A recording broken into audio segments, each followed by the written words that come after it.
শিৱসাগৰ বকতাত দিচাং আৰু দিৰৈ নৈ বাঢ়নী পানীয়ে ভয়ংকৰ ৰূপ ধাৰণ কৰিছে। শিৱসাগৰ বকতাত ভয়ংকৰ বান। দিচাং আৰু দিৰৈ নৈ বাঢ়নী পানীয়ে ভয়ংকৰ ৰূপ ধাৰণ কৰিছে বকতাত। দিৰৈ নৈ মিয়াত উকলা মাথাউৰিৰ ওপৰেদি বাগৰিছে পানী।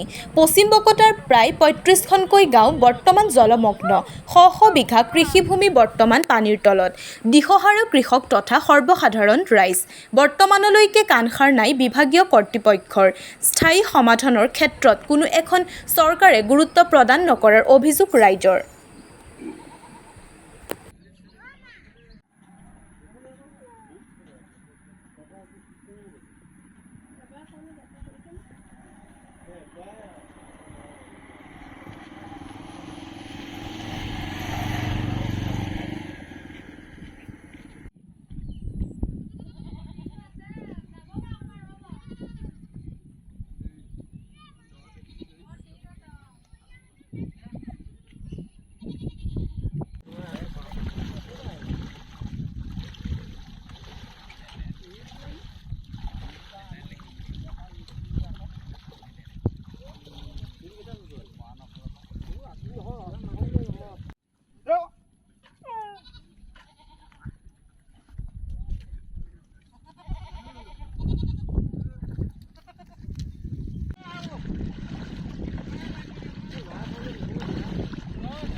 মাত্ৰ কেৱল পানী।